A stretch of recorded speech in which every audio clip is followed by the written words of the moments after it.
다시 말하면 우리는 함께 덕분에 살 수 있었던 거예요. 은혜를 입은 거예요. 혹은 채무를 졌다고 생각할 수도 있고 혹은 선물을 받았다고 생각할 수도 있고 그렇다면 안녕하세요. 네, 기본소득을 자유롭게 상상해보는 시간 파문2 시즌2의 진행을 맡은 기본소득 한국네트워크의 한희정입니다. 이제 오늘은 마포에 위치한 이끼의 집에서 인사드립니다. 송상원 선생님, 간단한 자기소개와 함께 오늘의 게스트도 소개해 주시죠. 네, 안녕하세요. 좋은 자리 함께하게 돼서 반갑고요. 저는 청주에서 장애인 평생교육시설의 대표를 맡고 있어요. 다사리학교 대표 송상호고요. 또 기후위기 운동을 함께 하고 있습니다. 오늘 이 자리에는 간접적이지만 함께하는 동료라고 생각하는 분을 모셨고요. 장애인의 삶을 함께 나누고 계신 분이기도 합니다. 노들 장애인야학에서 철학교사이자 학생이라고 이렇게 주장을 하시더라고요. 일기의 집에 집사이기도 하신 고병권님 오늘 모시도록 하겠습니다. 반갑습니다. 네, 안녕하세요. 네. 반갑습니다. 너무 멋있어요. 여기 뒤에 사실 통창이라서 되게 밖에 다니는 것도 보이는데 이 공간이 조금 특이하게 여겨지기도 하는데 이끼의 집이라는 공간을 좀 소개를 해주신다면요. 정말 의미가 감춰져 있지 않고 이름이 그대로 드러나 있는데요. 네. 읽기를 좋아하는 사람들이 모여서 그러니까 대체로 이제 책들 함께 읽고 수다 떠는 거. 그러니까 이제 되게 한 2년 전에 용산에서 만들었었는데요. 그리고 지금 마포에 온 지는 한 3개월 됐나? 7개 정도의 모임 정도가 이제 책 읽기 있고요. 한 달에 한 번 정도는 북토크 같은 것도 하고, 네, 또 1년에 뭐 상반기에는 고마운 활동가라 그래서 활동가분 중에 이제 저희가 좀 고마움을 표하고 싶은, 혹은 또 연말에는 고마운 글이라고 해서 저희가 읽은 글 중에 정말로 저희 표현으로는 저희 정신을 녹이고 저희 정신을 달구어준 그런 작가분을 응원하는 자리 이런 걸 좀 마련하고 어쨌든 읽기 좋아하는 사람들이 읽기를 핑계로 여러 일을 벌이는 장소 정도 되겠습니다. 일단 뭐 수유 넘어 연구원이시기도 했고 다양한 책을 저술한 분이시기도 하는데 책 보니까 많이 내셨더라고요. 네, 20권이 넘더라고요. 네. 그래서 많이 니체에 썼더라고요. 다가가는 뭐 철학적 사유로 뭐 니체 위험한 책 이렇게 표현하셨는데 자라투스트라는 이렇게 말했다를 시작으로 뭐 언더그라운드 니체, 그다음에 다이너마이트 니체 이런 책도 내셨고요.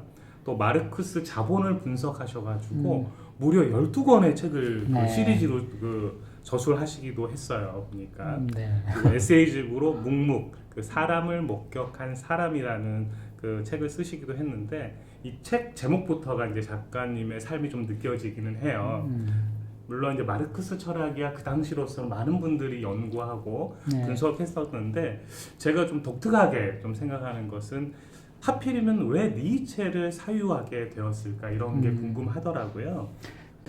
아마 마르크스를 시대 속에서 읽었다고 하면 니체도 그런 셈이에요. 왜냐하면 제가 이제 대학 다니던 때가 이른바 소위 86세대라고 제가 끝꼬리를 잡고 있는 나이가 되니까 어쨌든 그 세대 때 이제 학생운동이나 노동운동, 소위 민중운동 이런 운동들이 많이 있었고 근데 제가 대학 다니던 때 소위 사회주의권이라는 게 붕괴했거든요. 베를린 장벽도 붕괴됐고 무엇보다 이제 소련이 해체됐고 사회주의 국가로니까 그래서 어떤 사람들은 이제 어떤 운동이나 이런 걸 청산하는 쪽으로 갔고 어떤 사람들은 고수하는 쪽으로 갔고 또 어떤 사람들은 공부해야겠다고 생각하는 사람도 있었고 왜냐하면 한쪽에서는 서태지의 난 알아요가 나왔고 다른 한쪽에서는 포스트 모더니즘이라 그래서 이제 프랑스 철학이나 새로운 사유들이 마구마구 들어왔고 그전에는 갖고 있는 생각이 뭐 역사책 몇 권, 그 다음에 마르크스와 관계된 몇 가지 책들 이렇게 좁았다가 굉장히 뭐가 확 열리는 것처럼 공부 분위기가 있었는데 저는 이 일은 저지르지 않고 반성을 함께한 세대라 그럴까요? 그러니까 그렇게 운동을 했던 사람은 아닌데 막 하다가 이제 사람들이 뭔가 이제 공부해야 된다, 성찰해야 된다 속에서 대학원을 갔는데 그때 대학원 정말로 많이들 갔어요. 세상이 도대체 어떻게 된 거냐의 궁금증 때문에 굉장히 대학원을 많이 갔고 저는 그때는 그래도 마르크스를 읽고 싶었어요. 약간 원전주의자라 그럴까? 뭔가 원전을 잘못 읽었기 때문에 벌어진 일이야. 맞아요. 이런 태도가 있어요. 그런 사실 있었고 있어요. 있었어요. 예, 그래서 이제 했는데 뭐 소위 모더니티라고 근대성, 우리 삶의 양식, 지금 살아가는 방식 혹은 생각 틀 이런 것들을 근대성이라고 퉁 쳐서 말하던 때인데요. 그거에 대한 비판가로 니체가 이제 서구에서 이미 뭐 포스트 모던이라고 주장하던 혹은 후기 구조주의라고 주장하던 이런 새로운 사고를 했던 사람들이 많이 니체를 전유를 많이 했어. 그래서 니체가 한국에 그때 들어왔고요.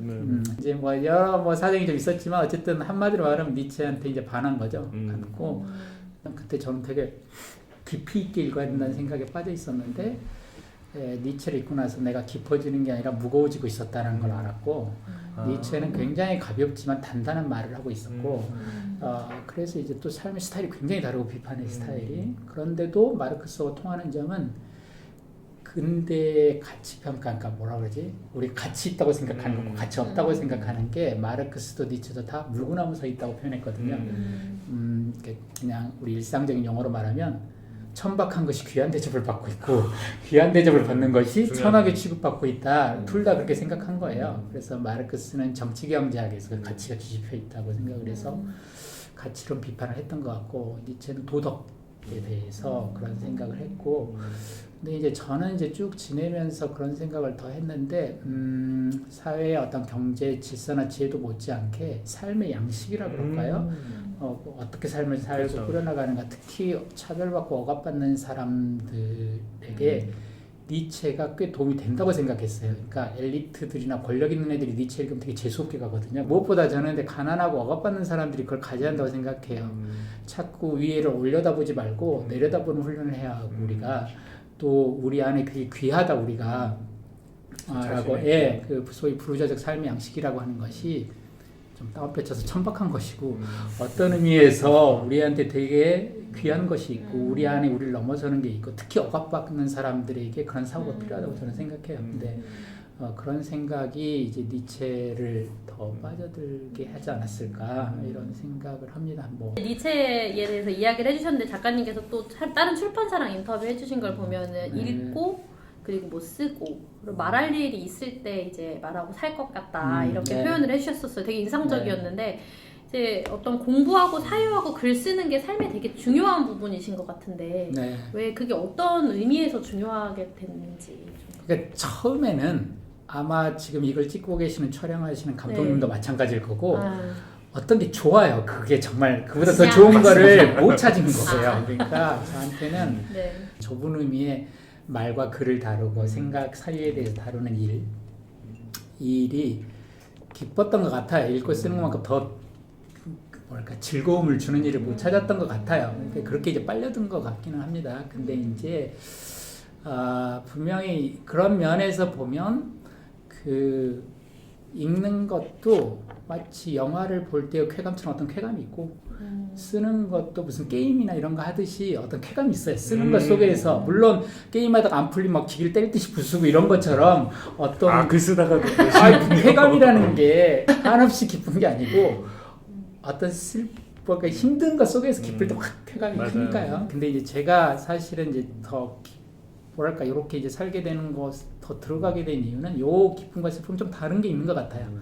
그 공부라 그럴까 뭘 알게 됐을 때 그 기쁨에 이 기쁨은 그냥 쾌감이라기보다 뭐라 그럴까요? 좀 쪽팔리다 그럴까 치부가 드러나는 체험. 그러니까 뭘 알게 됐을 때는 내가 진짜 쪽팔린지 많이 했구나. 그러니까 자기 정수리를 보는 체험이라고 보통 그러잖아요. 이렇게 내가 나를 극복하고 나면 자기를 보니까요. 그래서 되게 창피하고 사회에 대해서도 우리가 저런 사회, 이런 사회 혹은 그래서 되게 굴복하거나 순응하면서 살았구나에 대한 어떤 쪽팔림과 부끄러움, 수치심 이런 게 느끼는 거죠. 근데 이제 기본적으로 이 느낌은 이 부끄러움에 대한 감각은 기쁨일 리는 없잖아요. 근데 여기에 묘하게 그걸 알게 된 내 자신이 좀 나아졌다에 대한 감각이 있잖아요. 나는 좀 더 나은 사람이 됐다 이런 감각. 그리고 우리 사이가 조금 나아지는 길을 알 것 같다. 이때 그 기쁨이 있는 거죠. 예전에 니체가 그런 표현을 썼는데 인식하는 자의 수줍음이라고. 다만 그것도 이제 꽤 대학원 들어와서부터 한 30년 흘렀는데 근데 이제 연구자 공동체 생활을 제가 좀 했는데 그런데 거기 한참 있으면서부터는 이게 그런 기쁨, 슬픔도 있고 부끄러움도 있지만 그거보다 조금 더 나은 것 같아요. 그러니까 거기 우리 입구에 이제 연구관 수요 플러스 넘어는 조남과 좋은 삶이 일치하는 연구자들의 생활 공동체입니다 이렇게 붙여놨었거든요. 근데 이제 앞에 막 손가락 오그라드는 수식어 빼고 뒤에 생활 공동체입니다라는 말에서 뭔 생각이 들었냐면 마치 어떤 농부가 어떤 작물을 심고 가꾸어서 그것을 밖에다가 이제 뭐 내다 팔든 나누어서 그리고 다른 사람으로부터 뭔가를 얻어서 생활을 해나가잖아요. 그런 것처럼 저희도 말글 가꾸고 생각 키워서 만들어서 말글로 써서 내서 내놓고 또 다른 분들이 뭔가를 제공하는 걸로 사는 어떤 의미에서는 이런 게 이제 삶이 됐다니까 생활. 그런데 그게 도시농업하거나 집에서 화분에 뭐 키울 때의 느낌과 농부의 느낌이 좀 다른 것 같아요. 왜냐면 집에서 저도 예전에 지금도 생생한데 레몬을 하나 키웠는데 레몬이 진짜 열리는 거예요. 화분에서 두 개가 열렸는데 진짜 우와 생명의 신비란 이런 건가 싶을 정도로 어쨌든 너무 놀랬고 했는데 곰곰이 그거 하면서 이제 문득 드는 생각이 저희 아버지가 이제 오래 농사를 졌었는데 저희 아버지한테 그런 질문을 던지면 어땠을까? 아버지 농사를 지으시면서 느낀 어떤 생명의 신비랄까 경탄 뭐 이렇게 기쁨에 대해서 어떻게 생각하시냐고 하면 물론 술 드시고 어떨 때는 말할 수도 있지만 보통은 웃고 그러실 것 같아요. 그러니까 저도 이제 그런 느낌이 된 것 같아요. 그러니까 기쁘거나 슬프다는 것이 글을 읽거나 쓰는 이유가 이제 더 이상 아닌 것 같아요. 그러니까 기쁨은 기쁜 대로 쓰고 슬픔은 슬픈 대로 쓰는 거고 삶으로 이제 오신 거예요. 이제는 이게 이제 저는 이러다 죽겠죠. 그 말대로 농부 비유하자면 심는 작물은 달라지지만 그렇다고 농사 짓는 일이 끝나지는 않을 것 같다 이런 생각이 들어서 무뎌지는 것도 있는데 또 한편에서는 그냥 그렇게 나쁘지 않아요. 그냥 잔잔한 것 같아요. 그리고 저는 요즘 그걸 그렇게 싫어하진 않아요. 그러니까 잔잔한 게 좋은 것 같아요. 거대한 파도가 몰려와서 막 미친 듯이 써내거나 무슨 절벽에 떨어진 듯 좌절하거나 이러고 싶지 않고 그냥 잔물결 정도로 충분한 것 같습니다. 네. 책을 또 읽는 사람들은 이게 하나의 잔물결일 수도 있지만 큰 파도로 다가올 수도 있을 것 같아요. 네, 뭐 기회가 된다면 그런 의미에서 그 작가님이 쓰신 이제 책 중에 에세이집 중에 저는 이제 묵묵이라는 책이 좀 와닿았거든요. 묵묵 그러면 어떻게 보면 말하지 않는 건가? 뭐 이런 생각도 있었고 들리지 않는 소리를 들리게 하겠다. 이렇게 말씀해 주신 게 저한테는 많이 소중하게 와닿더라고요. 묵묵에서 말하고 싶었던 이야기가 있다면 소개 좀 부탁드리겠습니다. 그러니까 이게 묵묵이 2018년에 한 건데 이번에 이제 사람을 목격한 사람하고 비슷한데요. 5, 6년 전에 글들을 이제 모아서 묶어낸 거고 그러니까 2010년대 중반 정도 혹은 초중반 2010년대에 제가 가졌던 생각들 이렇게 묶어낸 것 같아요. 이렇게 글을 묶어놓으면 저 개인적으로는 좀 좋은 것도 있더라고요. 5년, 10년 단위 이렇게 책이 딱 한번 이런 책들이 묶여 나오면 마치 일기 읽듯이 돌아보면서 내가 이런 생각 가졌었구나 라는 생각을 알게 되고 그 묵묵 앞에 썼던 것과 이렇게 대비를 해보면 묵묵이 이런 느낌이었나 라는 생각을 해보는데 그 앞에 글이 이제 2007년쯤에 냈던 고추장 책으로 세상을 말하다 수방과 탈주고 이런 두 개의 글이 있었는데 책이 거기 선언문이 엄청 많이 실려 있어요. 연구자 공동체에 있다가 세상이 어떻게 돌아가는지 좀 답답해서 여기저기 굉장히 많이 싸돌아다녔는데 이 현장 저 현장 다니면서 처음에는 이렇게 생각한 것 같아요. 내가 알고 있던 어떤 프레임으로 그 문제들을 바라본 것 같아요. 그러니까 제 식으로 이렇게 싸워야 되고 이쪽으로 가야 됩니다라는 식의 선언문, 매니페스토를 굉장히 많이 썼던 것 같아요. 그런데 이제 그 뒤로 여러 사람들을 만나면서 갈수록 말이 좀 사라졌던 것 같아요. 왜냐하면 안다는 게 뭔지에 대해서 좀 헷갈리기 시작했어요. 이런 거예요. 2년 전이거든요. 그 박경석 대표 전장에 박경석 대표랑 이준석 대표 둘이 썰전인가 해서 한 적 있잖아요. 그때 이제 약간 정말 땀 뺏쳐서 약간 깐족대듯이 이준석이라는 사람이 툭툭 말을 할 때 제 가슴에 튀어나온 어떤 그 욕설이 아까 말이 있었는데 이게 뭐냐면 네가 뭘 안다고 였거든요. 그건 저한테 하는 얘기기도 해요. 왜냐하면 2006년에 처음 나왔을 때는 세상이 왜 이래부터 정부는 왜 이 모양이야. 특히 2006년에 노무현 정부 시절인데 왜 이 모양이 하고 이제 뛰쳐나왔는데 제가 쭉 다니면서 느꼈고 더 충격받았던 거는 저 자신의 무지와 무감이었으니까 그러니까 이게 안다는 게 뭔지에 대해서 그러니까 알긴 알아요. 이를테면 장애인들이 차별받는다라는 통계 현실, 뭐 광역 단체 간 이동 수단이 어떤 부족하고 그렇죠. 뭐 이런 거 있잖아요. 뭐 저상버스 보급률이 서울은 어떻고 어디는 어떻고 20% 30%. 이런 것들 지식과 정보 형태의 암도 있지만 제가 이렇게 노들에 온 뒤로 쭉 만나보면 이제 이런 느낌이에요. 여기가 엘리베이터 없는 계단 앞에서 딴 사람한테 올려달라는 말을 하기가 너무 말이 안 나와서 또 존심도 상하기도 하고 그러면서 30분인가 1시간인가 하여튼 앞에 그냥 계단 앞에 서 있었대. 계속 그러니까 가만히 있었대 1차에 아유 말을 안 하고. 말 잘하시는 박현님. 그러니까요. 네, 또 그 이동권 투쟁 때부터 뭐 얼마나 그렇죠. 많이 나와요. 버스 타자 영상이 나오고. 근데 그 문득 그 이야기를 거기서 딱 읽고 나서 느낌이 그러니까 누군가에게 이동권이라는 말이 뭘까? 그러니까 대중교통 이런 거 있잖아요. 누군가에게 내가 이런 걸 여기서 가려고 구걸해야 되는 거잖아요. 일종의 그쵸. 모르는 사람한테 생판. 또 그 누구더라? 저기 송진월동가인가? 저쪽에 있는 그분이 뭐 자기 학창 시절 기억하면서 나는 체육 시간이나 체험학습 때마다 너 장애니까 남아있으라고 교실에 그래서 다 떠나고 자기만 남겨두고 다 떠났다고 그런 기억할 때 그 이동권 투쟁 이번 지하철 행동 나갈 때 삭발할 때 그 얘기했거든요. 이제 그 무정차 통과 방지 발표 때 바로 무정차 통과한 게 아니고 시위 장애인들은 못 가게 경찰이 막고 비장애 시민들은 불러서 태우고 그랬어요 그날. 그래서 어떻게 했냐면 전부 경찰들이 방패로 다 막 못 가게 하고 그 다음에 그래서 이제 제가 그때도 뭐 글 하나 쓰려고 그랬었는데 혹시 일반 시민 계세요? 뭐 혹은 그 일반 승객분 계세요라고 있다 그러면 경찰이 호위해서 이렇게 타게 해주는 거예요. 근데 앞에서 그 차가 딱 닫히는 걸 보고 그날 10시간 가까이 그 플랫폼에 가만히 있었어요. 그러니까 이제 무슨 말이냐면 지하철이 무정차 통과한다라는 말이 뭘 의미하는지 아느냐라고 할 때 그 사실 비장애인들도 축제하거나 시위 있을 때 한 정거장 정도 건너뛰는 날 있어요. 근데 이런 경험을 가진 사람들 중고등학교 때 나만 놔두고 다 나가고 했는데 나만 안 태우고 다 태우고 문 닫히를 그걸 공공기관이 그 방침을 정해서 내 앞을 지나간다는 말이 무슨 의미인지 그러니까 무정차 했다는 건 아는데 그 무정차 사실이 뭘 의미하는지를 아냐고 물었을 때 안다는 게 도대체 뭐냐고 제가 이제 들어왔을 때 제일 그 장애 해방 열사들 이야기 그 제일 처음에 당황했던 게 김승석 열사가 자살하게 된 게 도로 무단횡단하다 경찰한테 걸려가지고 파출소 갔다 오고 나서 얼마 있다가 운동 자살하셨는데 아니 무단횡단할 일이 목숨 끊을 일인가? 도저히 이해할 수 없는 어떤 일인데 그 얘기는 뭐냐면 내가 모른다는 거예요.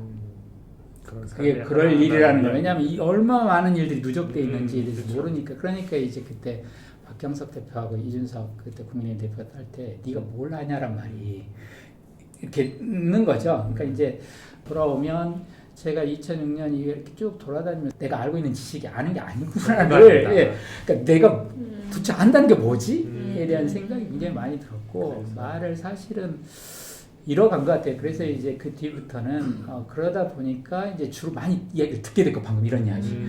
나는 식당 와서 밥 먹고 30 몇 살이 돼서야 식당밥 처음 먹어봤다는 사람 나오고 뭐 이러니까 내가 도대체 안다는 게 뭐지 해서 말이 없고 듣는 얘기가 많아지고요. 그러니까 자꾸 듣게 되고 듣는 것이 중요하구나라고 했고 또 노들에 있으면서 말 이전의 말이라고 그럴까요? 그러니까 말하기 전에 특히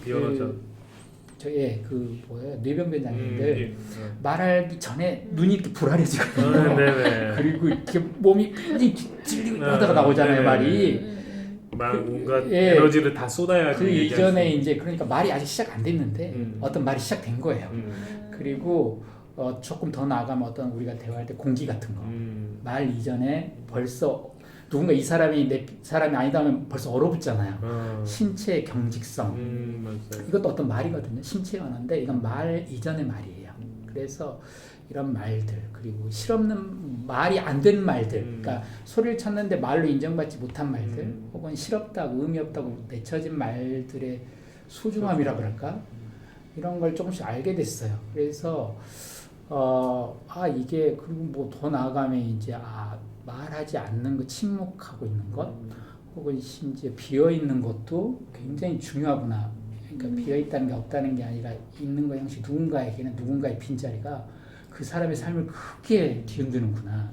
그것은 없는 게 아니다. 이제 이런 생각들을 하면서 이게 말하기 이전에 선언하고 막 이러고 싸돌아다니다가 듣기가 중요하고 그러면서 이제 목소리 없는 자는 없다라는 생각을 이제 그 아룬다티 로이라고 하는 인도의 저수가 얘기를 딱 듣고 그렇구나. 그래서 이제 좀 책임 있게 어떤 일을 하고 글을 쓰고 말을 한다는 것은 1차적으로 준비는 뭐 영어의 responsibility가 response 할 수 있음, 즉 응답할 수 있음이고 응답한다는 얘기는 뭔가 들을 수 있어야 응답할 수 있고 그런 얘기는 상대방이 말을 했다는 걸 인정 전제해야 내가 못 들어도 들으려고 하게 되잖아요. 그러니까 책임진다고 하는 것은 들으려고 하는 노력, 그 들으려고 하는 노력은 상대방이 말하고 있다는 사실이 인정. 내가 설령 못 알아들었어도 이게 되게 중요하다 이런 생각이 들었고 그런 것들을 이제 쭉 묶어서 이 책에 담으려고 했어요. 그래서 어두운 밤길 갈 때 항상 이전에는 앞에 전망에 대해서 말하고 세상이 어디로 가야 된다는 거에 말했는데 그보다 더 중요한 건 내 옆에 있는 존재, 나랑 같이 걷고 있는 존재가 있다는 사실, 그걸 절대 잊으면 안 되고 거기 주의를 좀 기울여야 된다.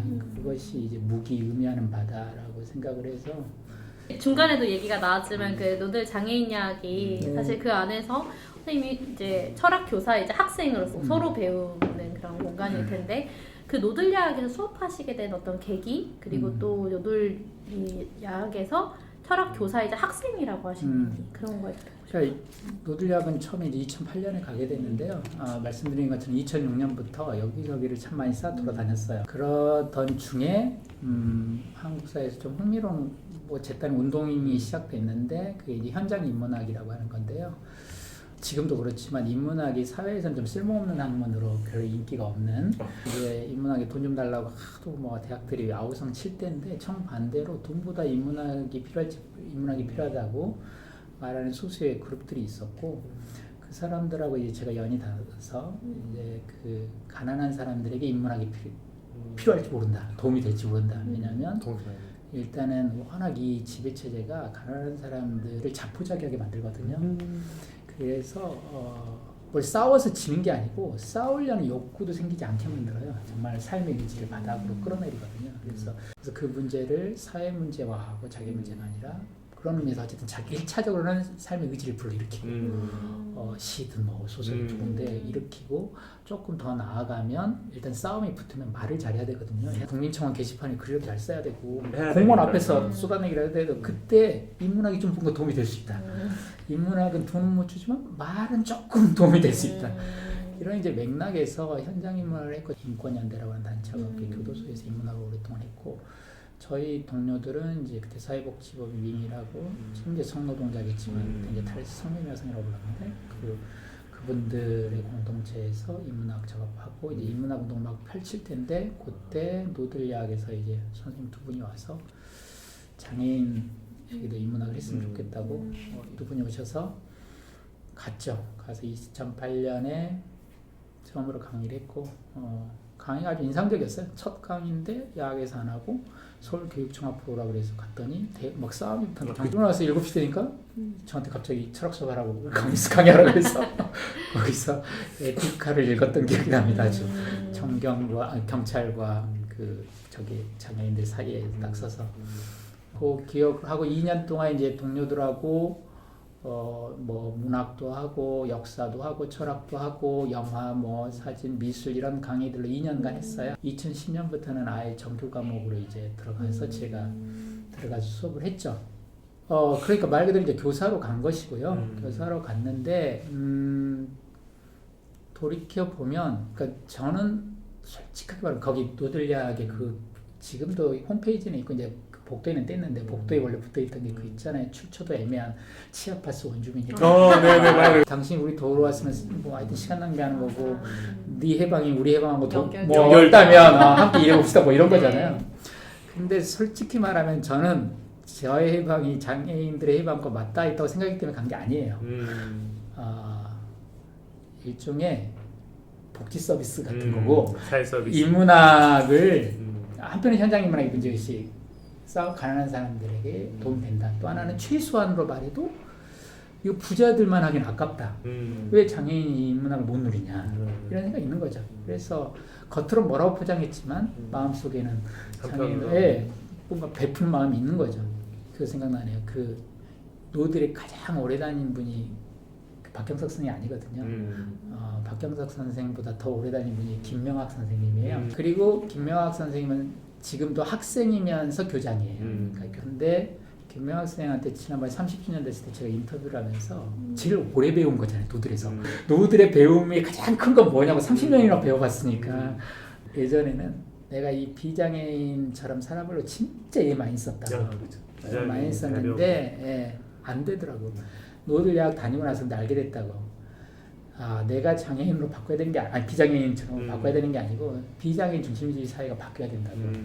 그걸 알게 됐다. 그래서 이 노들약의 가장 큰 성과는 나 자신이라고 이런 나를 만들어냈다고 그러시더라고요. 30년 동안. 그런데 곰곰이 그 말 들어보니까 저도 생각해보니까 지금 좀 달라진 것 같아요. 달라진 어떤 징후가 뭐냐면 예전에 친했던 사람들이 없어요 주변에. 그러니까 어쨌든 영부자 공동체에 있을 때는 제가 뭐 JI 있다는 둥, 뭐 BJ 독보이라는 온갖 말이 있었지만 어쨌든 아카데미 인근이잖아요. 책을 읽고 그럴수록 그 동료들 물론 중간에 공동체 다 깨졌고 그 사람들이 없어요. 그리고 무엇보다 제가 뭘 하는지 모르겠어요. 원래 제가 니체나 마르크스 이렇게 19세기 독일 철학 공부한 사람이잖아요. 근데 지금 뭐 생짜 인문 장애학한다고 뭐 한 번도 보지 않은 책을 읽고 있고 주로 쓰는 글이 다 그런 글들이고 그러니까 돌이켜보면 노들에서 수업을 쭉 하면서 언제부터 알게 됐던 것 같아요. 뭐냐면 내가 말하는 얘기가 되게 쪽팔리다는 걸. 그러니까 그 철학이나 인문학이랍시고 이렇게 강의를 하다 보면 낯뜨거운 말들이 있어요. 표현들이. 하필 왜 인간 이런 얘기를 했을까. 그러니까 지난번에 아주 대표적인 게 제가 칸트가 이제 수어를 되게 폄하하거든요. 음성언어 중심주의가 좀 있어가지고 음성언어는 이제 개념을 사가지고 수어는 유사언어여서 그림으로 유사하게 만들지 실제 개념으로 부적합하고 다가갈 수 없다. 근데 개념을 못한다는 얘기는 지성이 아니란 얘기예요. 열등하다. 그 말을 이제 하는데 그걸 수어로 통역하고 계세요. 수어 통역사가 있어요. 수어가 얼마나 열등한 언어이고 수학적 사고를 못하고 이 얘기를 계속 하는데 제가 쪽팔리고 이 인간은 왜 이런 식으로 생각했을까도 알게 되고 이것뿐만이 아니라 굉장히 많은 것들이 그 인문학이라고 하는 게 휴먼 사이언스거든요. 인간학이에요. 근데 이 인간학자들이 갖고 있는 이 인간에 대한 이미지 경험이 너무 협소하다 보니까 이들의 생활 양식, 이들의 사고 방식을 정당화하거나 합리화하는 이론일 수밖에 없어요.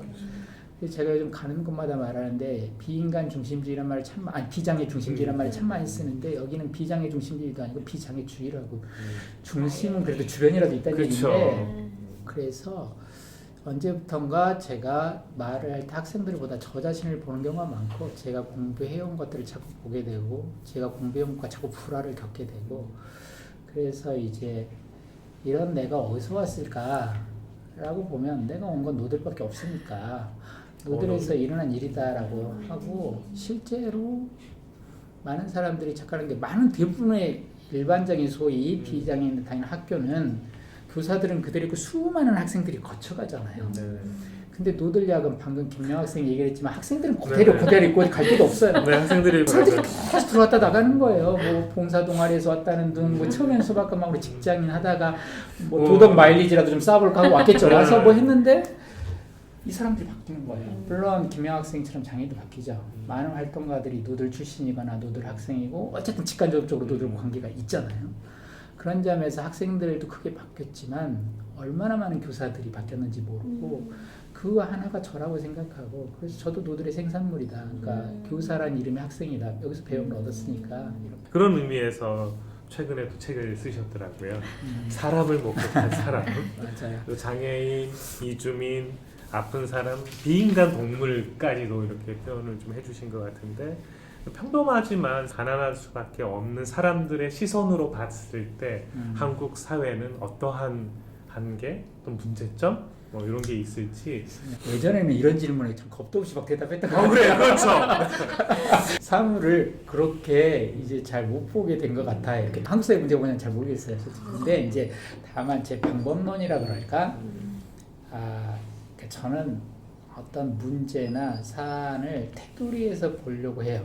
사실 우리가 한국 지역을 그리라고 지도를 그리라고 하면 다 테두리만 그리거든요. 이게 이제 일리가 있는 것이 뭐 어떤 사물에 대한 규정이나 정의라고 하는 게 데피니션이 피니스 그리는 거거든요. 피니스가 끝부분 그리는 거예요. 이렇게. 플라톤이 말하는 것도 다 그 형태가 끝선이거든요. 윤곽이라 그러죠. 윤곽이 바로 정의인 거예요. 윤곽을 그리면 그 사물이 딱 규정되는 거거든요. 그런데 제가 이제 아까 사람을 목격한 사람이라고 했는데 말씀하신 것처럼 여기 사람 이야기지만 다 사람 대접을 받지 못한 사람, 사람으로 보이지 않았던 사람, 그렇죠. 온전한 사람으로 안 보인 사람들에 대한 이야기예요. 그래 거의 모든 장면이 대부분의 장면에 두 사람이 등장하는데요. 하나는 방금 말했듯이 사람으로 보이지 않는 사람. 그런데 두 번째는 그 사람한테 사람을 본 사람. 그러니까 그게 이제 사람을 목격하는 사람. 그 둘이 이제 이 책의 주인공인 거예요. 둘에 대해서 얘기하는 거고요. 근데 이 둘에게 굉장히 중요한 일이 많이 일어나고 있다고 생각하고 거기가 이제 방금 선생님 말씀하셨지만 장애인들이라든지 그리고 뭐 이주민 뭐 아픈 사람 얘기도 있고 또 비인간 동물들 조금 확대하면 그런 이야기들이 나오는데 사람의 지위가 애매하거나 그것을 의심받거나 하는 사람들이 다시 말하면 사람의 테두리, 사람의 경계지대에 있는 이 사람들이 사람에 대해서 생각하게 한단 말이에요. 한국 사회에 이런 영역들이 정말 중요하고 장애 쪽만 보면 2001년 이동권 투쟁 이후로만 해도 어마어마하게 많은 일들이 일어나고 있거든요. 그런데 여기서 일어나는 일이 이 사회 성격을 규정한다고 제가 아까 말씀드렸는데 여기서 일어나는 일들이 잘 안 알려지고 생각보다 물론 이제 좀 알려진 것도 있지만 그 중요성에 비하면 아직 덜 알려져 있고 왜곡되기도 하고. 네, 당연히요. 그리고 사람들의 시선이 국회 여의도가 뭐가 있는 것처럼 그러나 여기는 오히려 가짜 연기가 나는 것이고 가짜 불을 피우는 것이고 진짜 중요한 것은 사람들이 등 돌리고 있는 그 테두리에서 일이 일어나고 있는데 한국 사회 문제가 뭐냐라고 말했지만 아까 이제 비인간 동물들 문제도 있고 난민들 문제, 이주민 문제도 얘기했고 다 지금 난리거든요. 장애인 문제도 있고 갈등이 장난이 아니고 그게 그리고 그렇게 세게 나왔다는 건 이제 그게 문제로 사람들이 서서히 적어도 당사자 활동가들이나 그 당사자들에게 인식된다는 얘기는 문제로 인식된다는 얘기는 곧 해결돼야 된다는 얘기예요. 문제가 문제로 인식되지도 않았던 시절도 있으니까요. 그런데 이 부분에 대한 관심이 활동가들이나 뭐 당사자들은 굉장히 열심히 하지만 사회 전체적으로 보면 아직도 중요한 문제의 소재지를 잘못 보고 있는 문제는 뭐 굳이 말하면 그쪽을 보면 한국 사회에 어떤 문제가 있지를 알게 되지 않을까. 그래서 그 문제가 뭔데라고 하면 지금 모르겠어요. 가서 직접 보시라고. 그런데 거기가 문제의 장소다. 정말로. 그런 점은 좀 말씀드리고 싶습니다. 저는 아마 한국 사회가 변하면 거기서 일어나는 일들 때문에 변하게 될 거예요. 사람들은 착각하겠지만 여기서 바뀌어서 뭐 집권당이 바뀌어서 변했다고 생각하지만 제 느낌에는 그렇지 않아요. 그 중에서도 조금 장애인의 노동 문제를 좀 더 집중해서 이야기해보고 싶은데 이제 김도현님이 이제 공공시민 노동을 이야기하시기도 하셨고 뭐 최근에는 권리보장형 일자리가 공세적으로 제기되고 있기도 한데 이 자본주의 시스템 안에서 장애인 노동의 의미에 대해서 좀 얘기해 주신다면 어떨까요? 그러니까 장애가 없는 시대는 없을 거예요. 그죠. 장애란 단어는 19세기에 생기지만 계속. 그러니까 오늘날 우리가 인식하는 바대로 그런데 무엇을 장애로 규정하느냐는 시대마다 완전 다르거든요. 뭐 로마 같은 곳에서 뭐 공론장이 중요한 사회에서는 말을 할 수 있는 거 없는가, 청각장애나 언어장애가 매우 중요한 문제로 부각될 수도 있고 어떤 문화에서는 시각장애가 우리 사는 시대는 어쨌든 자본주의잖아요. 뭐 많은 이제 사람들이 장애하는 사람들이 말하지만 이 disability라는 말이 이제 19세기에 생기는데요. disability가 ability가 없다, 즉 능력이 없다는 뜻인데 노동할 수 없다, 노동 능력이 없다 이거거든요. 노동할 수 없는 자로서의 장애가 됐고 서구의 많은 법들에서도 장애 규정이 산업관계 법령들에 많이 들어있어요. 그러니까 소위 산업재해와 관련해서 장애화율, 그러니까 이게 뭐냐면 노동 손실률이에요. 보험 얘기를 했는 것 같아요. 보험하고 똑같죠. 맞아요. 그게 이제 산재도 일종의 뭐 보험이니까요. 사회적 보험이니까요. 그래서 그렇게 되어 있다는 얘기는 1차적으로 사람을 볼 때 노동 능력 관련해서 본다 이런 얘기니까요. 그 맥락에서 보면 노동을 시민권으로 볼지 혹은 그냥 경제적 의미에서 상품, 노동력이라는 상품으로 볼지에 따라 뭐 여러 의미를 가능하지만 어떤 의미로 보든 간에 장애인이 여기서 배제된 게 맞아요. 확실히요. 그러니 이거는 팔리지 않는 상품이라는 뜻이 아니라 상품화 자체가 안 된다고. 이 상품으로서 인정 자체가 안 되는 상품으로 나오는. 이 점에서 이제 그 권리 중심 일자리요. 권리 중심 뭐 중증장애인 맞춤형 공공 일자리라고. 일자리 이제 기획할 때부터 옆에서 조금 봤는데 그 일자리는 너무 흥미로웠어요. 왜냐하면 이 표현 자체가 굉장히 내용을 많이 압축하고 있다고 생각해요. 이 권리 중심이란 말은 보호작업장 같은 데서 해도 그만 안 해도 그만 일 시키면서 최저임금도 안 되는 푼돈 용돈 주듯이 이렇게 실제로 안 주는. 돼요. 예. 그러니까 말하면 자기 생각 그 얘기는 하면 이건 노동이 아니라고 생각을 하는 거예요. 노동 흉내고 이게 노동이라기보다는 복지 정책처럼 생각하지 않나라고 생각을 하고 이제 그런 게 아니고 그건 뭐냐면 그러니까 장애인을 대상으로 하는 복지 서비스가 아니고 장애인들이 권리 주체인 권리 중심이란 말은 장애인들의 권리 실현이다라고 보는 것이고 또 중증 장애인 맞춤형이라고 하는 것은 그 동안에 이제 장애인 일자리 정책이 가급적 이제 기존 노동시장의 장애인들 어떤 식으로 편입시켜 볼까 그래서 약간 경사로 정책이라 그래서 뭐 근로보조인처럼 예, 서비스 같은 거 해서 일을 할 때 좀 경사로 놔주는 거죠. 일할 수 있게 혹은 일 중에 조금 떼서 비장애인들이 했던 일 중에 좀 보조적인 업무들 이런 이거는 그게 아니에요. 그러니까 예전에도 그 장애인 고용공단인가 어떤 관계자분하고 말할 때도 경사를 자꾸 놓는 여러 가지 얘기들 하더라고요. 근데 문제는 뭐냐면 그러니까 이제 제가 그때 그 얘기를 했는데 비장애인도 할 수 있는데 장애인이 해도 돼 일자리 말고 중증 장애인이 가장 잘할 수 있고 중증 장애인만 잘할 수 있는 일자리. 그렇죠. 비장애인은 감히 흉내도 못 낼 일자리가 있다. 제가 상지시 보고 정말 그런 느낌 가졌었는데 그 국회에서 증언도 하고 할 때 그때 자기가 시설에서 있으면서 물을 안 줘가지고 욕실까지 기어가지고 바닥에 물 핥아먹었다. 이게 이제 우리 사회의 인권 현실을 고발하는 거예요. 시설을. 이거 누구도 못해요. 그렇죠. 그 체험이 없는 사람 누가 하겠어요. 사람. 예.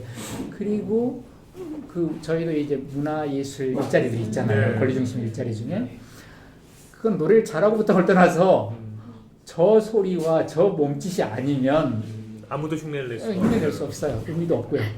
바로 그들이 할 수 있고 그들만이 할 수 있고 그들이 가장 잘할 수 있는 중증장애인 맞춤형 일자리다라고 하는 것이고 뒤에 이제 공공 일자리가 붙었다라고 하는 것은 이 일자리가 사적인 가치, 즉 이윤을 생산하는 노동이 아니고 굳이 말하면 공공의 가치, 공적 가치, 공공 일자리라고 하는 것은 공공기관이 마련한다는 뜻도 있지만 이게 생산되는 것이 사적 이윤을 위한 게 아니고 공공의 가치를 위한 것이다라는 게 담겨 있다고 봐요. 그 얘기는 뭐냐면 이 중증 장애인들의 몸짓이나 소리나 혹은 목소리나 증언이 이 증언이 우리 사회를 좀 더 다양하고 인권 친화적으로 만들고 좀 더 풍요롭게 하고 하는데 매우 가치 있다라는 것을 공적으로 인정하는 거죠. 이게 그런 의미가 담겨 있고, 그러니까 똑같은 돈을 수당으로 복지 수당으로 받는 거 같고, 그쵸, 저한테 커피 산다고 그때 그 이제 노들에서도 그 일자리 가서 서는 게 있거든요. 와서 자랑하듯이 말할 때 그 눈빛을 잊을 수가 없어요. 내가 주체라고 하는 것 이거에 그리고 내가 이 사회에 꼭 필요한 일이고 나로 인해 이 사회가 좋아진다. 자부심 있잖아요. 맞아. 네네. 실제로 좋게 만들었고요. 사회를 좋게. 이제 그런 의미에서 와 이건 되게 중요하구나 이 일자리가 그런 점에서 이제 장애인과 노동에 대한 어떤 고민 그런 것이 확실히 필요하다. 즉 지금 서울시에서 다 없애버리고 그러니까 솔직히 말하면 제가 이런 문제 정말 정책적으로 잘 알고 있지는 못하고요. 다만 정말 원칙적 차원에서 이런 생각이 듭니다. 아까 보호작업장 얘기도 하고 최저임금제 적용의 예외 조항 거기에 들어가 있는 두 가지가 있는 것 같아요. 보호작업장 같은 건 실제 착취도 있고요. 그 노동의 가치만큼 지불한 건지도 한번 생각은 해볼 부분이 맞습니다. 있는 것 같습니다. 근데 이제 설령 그리고 다 지급됐다 하더라도 그 일의 성격이 일한 사람이 내가 가치를 생산했다는 느낌을 맞아요. 받을 일자리인가에 대해서 그래서 그 일자리 프로그램을 만든 사람도 요거에 적재금에서 노동이라는 느낌보다 비장애인들의 노동을 흉내내는 복지 프로그램 중에 하나지 그런 점에서 저는 그 최저임금 예외조항을 없애야 한다고 생각해 저 정의 경우에 그리고 아까 권리중심 일자리 쪽으로 많이 이동시켜야 된다고 생각해요. 그 일들이 의미를 갖도록 그 일을 하게 될 경우에 기초수급에 또 장애인 수당 같은 게 있잖아요. 그렇죠? 네네. 이런 게 이제 뭐 계속해서 삭감되는 거죠. 그 받은 만큼. 네. 그러니까 이제 일할 동기부여도 조금 적을 뿐만 아니라 그게 가장 손해죠. 사실 어떤 때는 그러니까 안 하려고 하는 하는 많이 거죠. 생겨요. 네네. 이제 그런 맥락에서 보자면 기본 생활이라고 하는 거에 대한 생각을 어떻게 하고 있는 건지 좀 생각할 필요가 있을 것 같아요. 그러니까 우리 사회가 비장애인 중심주의 사회잖아요. 그러니까 무슨 말이냐면 똑같이 100만 원 준다 그러면 비용이 더 들어요. 덜 들죠 당연히. 왜냐하면 뭐 아주 기본적 서비스 말고도 돌봄 네. 서비스나 이런 거 말고도 말고도 모든 사람들은 사실 다 의존해요. 다만 비장애인들은 자기에게 필요한 서비스가 구하기 쉽게 너무 되어 연결돼 있어서 있고, 쉽게 연결되어 있고 비용도 별로 들이지 않죠. 공급도 많고. 장애인들한테는 그걸 구하는 게 너무 어렵잖아요. 그러니까 의존을 누구는 하고 누구는 자립한 게 아니라 모두 의존하는데 자기가 삶을 살아가는 필요한 의존 서비스들이 의존해야 할 서비스들이 잘 갖춰져 있는 사람하고 그렇지 않은 사람이 있는 거죠. 그럼 같은 생활을 누린다면 장애인에게 더 많은 서비스가 공급돼야 된다는 그렇죠. 얘기잖아요. 그게 공공 현금적 의미든 아니면 실제 어떤 서비스의 의미든 자원의 의미든 이제 그런 면에서 생각한다면 장애 수당을 준다는 얘기는 장애인에게는 이게 더 있어야 이게 된다라는 느낌에서 주는 걸 텐데 돈 버니까 이 부분을 좀 빼. 그러니까 저희가 이제 오늘 인터뷰를 이렇게 진행하는 단체가 기본소득 한국 네트워크인데 최근 몇 년간 사실 기본 생활이 아니라 기본 소득이 네. 좀 이렇게 등장했다가 최근에 좀 주춤한 상태이기도 해요. 그래서 이제 작가님께서 기본소득 하시면 어떤 생각이 떠오르시는지 또 기본소득에 대해서 뭐 들어보신 적이나 뭐 고민하신 내용이 있다면 솔직히 말하면 저는 노동을 좋아하는 사람이 아니에요. 네. 보시면 알겠잖아요. 아직 취업을 제대로 못하고 나이가 50대 중반에 돼서 근데 그리고 저는 살잖아요. 궁금해 취업과 노동은 같은 의미로 그러니까 이제 얘기하시는 이러면 이제 막 복잡해지는데요. 일단 차원적으로 더 들어가시면 곤란해요. 네, 네, 일단 네, 네. 일상적 의미에서 거죠? 아까 이제 장애인들이 노동에서 배제됐다는 말을 할 때는 이제 분명히 취업과 관계가 있는 것이죠. 예, 뭔가 하더라도 그것이 노동으로 인정받지 않는다는 의미에서요. 임금 노동자의 삶을 살지 않고 그리고 또 더 나아가면 저는 모든 사람이 일을 해야 한다, 노동해야 된다. 한다는 말 자체도 좀 부담스러워요. 맞아요. 모두가 그렇게 해야 한다는 말에 그건 각자 알아서 할 일이라고 생각해요. 맞죠. 게으를 권리도 있고 맞습니다. 그리고 그거하고 아무 상관없이 어떤 사회는 그 사회를 이루고 산다는 것은 그 구성원에게 자기 삶의 생산과 재생산 그러니까 뭐 흔한 말로 하면 기본적인 생활 자기가 생활할 그 기본 생활이 어느 정도인지는 이제 뭐 논란의 여지가 있지만 뭔가는 그가 가치 있는 일을 했든 하지 않았든 아무 상관없이 그 공동체의 성원들은 공동체는 공동체의 성원들을 살 수 있게 하는 것이죠. 그것이 이제 기본이라고 저는 생각해요. 물론 이제 결혼이랑 혈연으로 맺어진 그래서 좀 유감스럽지만 가족은 그런 면에서 어떤 영감을 주긴 해요. 가족의 누군가가 빈둥거린다고 해서 밥을 먹지 못하게 한다 이러지는 않잖아요. 그죠. 하잖아요. 우리가 혈연과 결혼이라는 문제를 넘어선다면 실제로 한 공동체를 이룬다는 건 그거 비슷한 거라고 생각해요. 소위 원시 사회에서는 모두가 굶어 죽거나 아무도 굶어 죽지 않는 일이냐 그 얘기는 공동체가 있기 때문이다. 그 말은 굉장히 강한 말이거든요. 공동체가 있다는 얘기는 생존의 단위, 삶의 기본 단위가 공동체다 라고 하는 뜻이에요. 근데 이제 우리 사회 자본주의에서는 누군가는 배 터져도 누군가는 배고파 죽을 수 있어요. 근데 이제 그건 공동체가 부재하고 있다는 뜻이죠. 그러니까 이제 그런 맥락에서 보면 저는 이제 소득과 일자리는 좀 다른 문제라고 생각해요. 네, 이게 그렇죠. 자본주의가 이거를 인컴과 잡을 딱 연결하는 어떤 하나의 논리로 탄생한 시스템이에요. 맞아요. 그러니까 삶을 생산하고 재생산하는 데 필요한 어떤 자원이라든지 서비스든지 재화 같은 것들 분배 문제일 거예요. 근데 자본주의에서 노동력이라는 상품이 존재하지 않으면 자본주의는 존재하지 않는데 노동력이라는 상품이 존재하려면 딱 하나라는 거예요. 다수의 인구, 특히 생산이 가능한 다수의 인구가 취업 말고는 먹고 살 길이 없어야 돼요. 즉 내 노동력을 누군가에게 팔지 않고서는 살 길이 없어야 노동력을 팔려 나온단 말이에요. 사람들은. 그렇기 때문에 이제 유일하게 그래야 생활이 가능하단 말이에요. 소득이 일자리에서만 나오니까 이게 이제 하나의 논리가 된 거죠. 그럼 제가 이해하는 기본소득은 이 연결고리를 끊으려고 하는 것 같아요. 아주 기본 발상은 끊어야 하고 기본적인 생활은 일자리하고 연결될 이유가 없고 누군가가 어떤 가치를 생산하고 일을 생산한다와 어떤 사회 속에서 생활을 영위한다가 연결될 이유가 없어요. 근데 강제적 빈곤을 창출하고 일자리를 만들고 하면서 하나의 논리가 만들어진 거죠. 그러니까 이제 취업부터 하면 축하하고 뭐 취업 못하면 다 죽은 것처럼 돼버리고 물론 이제 조금 아까 그 권리중심 일자리도 얘기도 하고 막 그러긴 했었지만 기본 이 두 문제는 좀 나눠야 된다. 기본소득이라고 말했지만 자원의 배분이라 그럴까요? 재화의 배분은 생활의 공동체 이론이면 누군가 어느 정도 확보할 수 있으면 그런 일자리하고 무관하다. 그러니까 이제 아까 공공시민 노동도 얘기를 하셨지만 공공시민 노동도 권리중심 일자리도 약간 그렇게 볼 수 있고 좋은데 그 사적 이윤이라 그 노동 상품화된 노동을 넘어서까지 이제 노동 개념을 이렇게 확장하고 임금을 지급하고 그럼에도 불구하고 임금이 지급되는 한에서는 평가를 할 수밖에 없게 되어 있어요. 정부가 하지 않고 시민단체가 하고 뭐 뭔가 해도 어쨌든 평가 대상이 된단 말이에요. 그 일이 이제 되게 의미 있다고는 생각하지만 그보다 더 기본적인 어떤 것도 필요하다는 생각을 해요, 저는. 그러니까 그가 한 일이 가치 있느냐 없느냐 가치를 평가를 넓게 하자 이런 말 떠나서 그가 어떤 자격을 갖추었느냐 못 갖췄느냐를 논하지 않고 우리 사회 구성원이니까 우리 사회에서 기본 생활이 보장돼야 된다라는 정도 수준에서 그런 정도로 저는 기본소득을 그냥 보고 있습니다.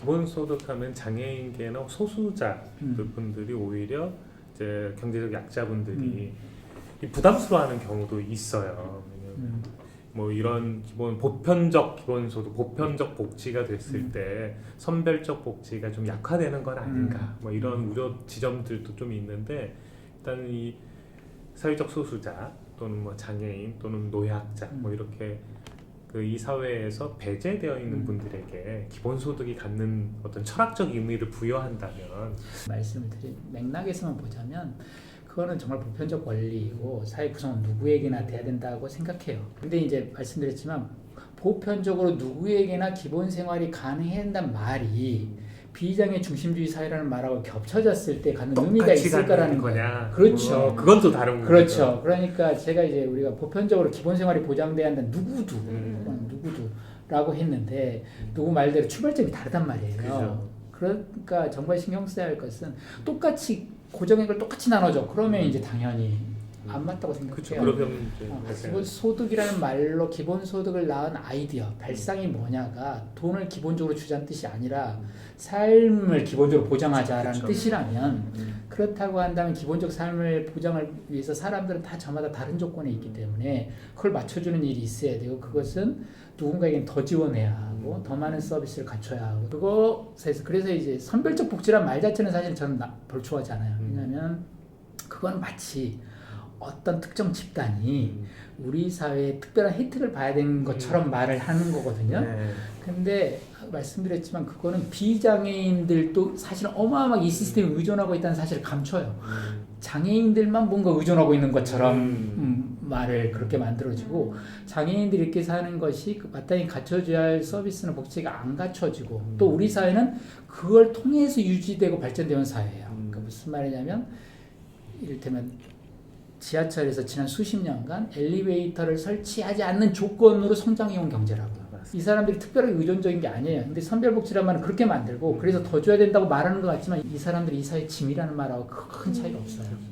이것만 없으면 우리 사회가 더 파이가 늘어날 텐데라는 생각을 누구나 쉽게 할 수 있는 그래서 이제 선별복지란 말은 좋아하지는 않습니다. 그러나 보편성, 일반성에 이르기 위해서 뭐 추가 지원도 좋고 다른 종류의 지원도 좋고요. 얘기를 들어보니까 선생님의 좀 앞선 쭉 얘기가 뭔가 우리가 공생하고 있다, 공생공산하고 있다라는 이야기 같아요. 사실 우리는 함께 살아야 한다고 자꾸 말하는데 그 이전에 함께 덕분에 살고 있다는 사실을 먼저 자각해야 한다고 생각해요. 그러니까 함께 살아야 한다고 지향을 말하기 전에 아까 우리 모두 다 의존하고 있다 그랬잖아요. 다시 말하면 우리는 함께 덕분에 살 수 있었던 거예요. 은혜를 입은 거예요. 혹은 채무를 졌다고 생각할 수도 있고 혹은 선물을 받았다고 생각할 수도 있고 그렇다면 담례의 어떤 뭐 직접적 담례는 아니더라도 우리는 이 함께를 보살펴 어떤 책무가 있다고 생각해요. 그러니까 뭐 장애인들과 함께 살기 위해서 내가 왜 뭘 더 내야 될까 아니라 함께를 갖고 한다는 거예요. 왜냐하면 내가 함께 덕분에 살았기 때문에 그래서 함께 살아야 한다 이거를 자각해야 되고 아까 공생 뭐 공산 다 말씀하셨지만 그것을 하나의 토대로서 인식해야지 지향으로서 인식하기 전에 토대로 인식해야 돼. 그동안 살아온 기본으로. 기본소득의 사실 사상 그 바탕에는 공유부라고 하는 사상이 있는 건데 그 공유부를 배분하자고 하는 게 이야기를 하다 보면은 이제 기본소득만으로 현실 세상을 바꾸는 건 당연히 사실 순진한 이야기처럼 들리기도 하고 지지자들도 그렇게 생각하지 않습니다. 그래서 되게 기본소득 플러스 알파가 필요한 건데 좀 그런 제도들이나 생각들 조금 더 구체적으로 얘기해 주신다면. 그러니까 저는 뭐 이런 생각하는데요. 그러니까 이건 아까 말했듯이 기본소득으로 상징되는 어떤 기본적인 생활들이 공동체가 보장돼야 된다라고 하는데 이것 자체는 제가 그 권리중심 일자리, 공공일자리 때 말했던 어떤 사람을 주체화한다든지 이런 문제하고는 좀 다른 문제인 거거든요. 그러니까 내가 어떤 가치 생산자로서 우리 사회에 어떤 자부심을 갖는 이런 문제는 아니에요. 내가 이 사회에 살아간다는 사실을 확인해 주는 어떤 기본값이지, 디폴트 값이지. 그런데 이제 만약에 다른 제도가 뒷받침이 안 된다면 아마도 그냥 그 공동체 안에서 어떤 자신의 그 특히 이제 차이가 나겠죠. 그 상황에서 어떤 또 다른 대책이 없을 때 어떤 적극적인 활동이라 그럴까? 이 가치 생산 활동으로서 어떤 활동이 인정받지 않는 사람들의 경우에는 그 뭐라 그럴까? 열패감 내지는 어떤 수동적인 어떤 것, 격차 이런 것들이 당연히 생겨날 것이고 또 모두에게 주기 때문에 이게 바닷물처럼 많이 주는 거면 중화시킬 수 있겠지만 그렇지 않다면 뭐 소위 여전히 상대적 격차는 생길 거예요. 맞아요. 상대적 박탈감도 여전히 강할 것이고 그런 맥락에서 보자면 아까 이제 그 뭐 공공일자리 그런 것처럼 뭐 공공시민노동이라고 부르든 뭐 공공일자리라고 부르든 어떤 것이 접목돼야 한다고 생각해요. 물론 발상은 다른 데서 시작했다고 생각해요. 그냥 언뜻 보면 하나는 노동과 무관하고 하나는 노동을 통해서라고 말을 하니까요. 그러나 이것이 함께하지 못할 이유는 하나도 없다고 생각해요. 왜냐하면 이것은 디폴트에 관한 이야기이고 그 다음에 이것이 이제 어떤 활동들을 더 적극적으로 하려고 했을 때 그 장이 열려 있는가 열리지 않았는가의 문제가 다른 사회 당연히 있을 수 있고요. 그런 의미에서 이걸로 이것까지 다 해결하겠다든지 이게 이걸 해결해 줄 거야 라든지 이거는 안 되는 이야기고 좀 발상이 달랐고 그러니까 함께 할 수 있다는 뜻이기도 해요. 그냥 대표적으로 바로 떠오르는 게 권리중심 일자리 같은 걸 플러스하면 좋을 것 같아요. 바로 그러면 현 시점에서 고병건 내가 바라볼 수 있는 이 새로운 세상에 대한 상상이 있다면 야 이런 세상이면 참 멋질 것 같다 뭐 이런 게 있으면 마지막 이야기 부탁드리겠습니다. 최근 들어 생각을 해본 적이 없는 것 같아요. 적어도 한 10년 사이에 아마 묵묵 쓰면서부터도 그런 것 같은데 희망이란 말도 되게 아껴서 쓰고 그러니까 사실 안 쓰려고 하고 뭐 절망하자는 얘기는 아니고요. 그냥 가야 할 길은 가고 말 길은 말지 그 희망이 있어서 더 하고 희망이 좀 적으면 안 하고 이러고 싶지도 않고 희망이라는 게 많이 사람 홀리기도 하고 쓸데없이 그런 것도 있어서 비슷하게 꿈이라는 단어도 안 가져본 지 오래됐고 꿈꾸는 세상 뭐 이런 거 있잖아요. 좀 자제하시려고 되게 필요한 말이고 중요한 의미가 있다고 생각해요. 저도 특히 심지어 유토피아 같은 말들도 어떤 사람들은 싫어하지만 저는 좋은 말이라고 생각합니다. 어떤 뭔가를 기능이 있다고 생각해요. 근데 이제 개인적인 순전 이유로 그 개인적인 그 이력의 이유로 그 단어들을 안 쓰기 시작하니까 생각 잘 안 했던 것 같아요. 근데 이제 그때 그 지난달에 물어서 문득 그때 하필 읽고 있던 책이 앨리슨 케이퍼의 그 패퀴블이라고 페미니스트 기업 불굴한 책을 그때 읽고 있었는데 거기에 이제 문득 한번 미래에 대한 어떤 비전이랄까 이런 생각을 이제 미래성, 퓨처리티라고 하는 걸 가지고 이렇게 쭉 말하는 걸 봤는데 그렇구나 생각을 하나 한 게 있어요. 뭐냐면 사실 장애인들도 그렇고 자본주의에서 가난한 사람들도 그렇고 인종주의 사회 유색인들도 그렇고 아이들이 특히 꿈이 보면 꿈이라고 부를 수 없는 것들이 많아요. 무슨 말이냐면 자본주의에서 가난한 애들은 집 한 채 있고 멋진 차 그런 게 꿈이고 뭐 마찬가지로 장애인들은 비장애인의 일상처럼 한번 살아보고 싶은 거 혹은 중도장애인이면 내가 사고 나기 전에 그걸 한번 다시 살아봤으면 하는 마음 이 정도인 거죠. 다 왜 그런지 알겠고 근데 그거는 이룰 수 없어서 슬프다기보다 그런 것이 꿈이기 때문에 슬픈 것 같아요. 그건 꿈이 아니거든요. 자기 삶이 아니고 왜냐하면 자기를 배제한 채 성립한 사회에서 만들어낸 어떤 이미지잖아요. 문득 이제 그 앨리슨 케이퍼가 미래성을 가져야 한다는 말을 했을 때 그 말을 그래 사람들이 꿈을 꿀 수 있어야 된다니까. 장애인이 비장애인처럼 살고 뭐가 비장애인 좋겠어요. 아침에 출근길에 그렇게 빡세고 근데 이제 그런 맥락 그리고 신체적 조건도 그렇고 자기네 삶의 형식도 그렇고 또 연애도 마찬가지예요. 결혼제도나 심지어 섹스 형태까지도 그게 맞지 않아요. 그 장애인의 신체 그렇다고 한다면 자기만의 연애 방법, 자기만의 어떤 사랑 방법, 주거 방법, 교육 방법들을 만들어낼 수 있어야 하고 그런 걸 투사할 수 있어야 되고 상상할 수 있어야 되거든요. 그러려면 더 많은 사회 그런 이미지와 자극들이 노출돼야 돼요. 그 맨날 비장애인 중심 어떤 이미지 하나만 놓고 할 게 아니고 그러면 사람들이 이제 꿈을 꿀 수 있을 것 같아요. 근데 이제 그런 맥락에서 어떤 사회가 좋냐, 어떤 사회를 꿈꾸냐고 물으면 그냥 꿈을 꿀 수 있는 사회가 좋다 사람들이 그런 맥락에서. 그럼 이 정도로 파문 시즌 2 이제 네 번째 이야기를 마무리하면 될 것 같은데요. 바쁘신 와중에 이렇게 시즌 2 게스트로 나와주신 고병건 작가님께 깊은 감사를 전하고요. 개건 MC로 이렇게 오늘 정말 수고해주신 우리 송상호 선생님께도 감사를 드립니다. 무엇보다도 이렇게 마지막까지 함께해주신 시청자 여러분들께도 감사드리며 구독, 좋아요 많이 눌러주세요. 감사합니다. 네. 고맙습니다. 감사합니다. 고맙습니다.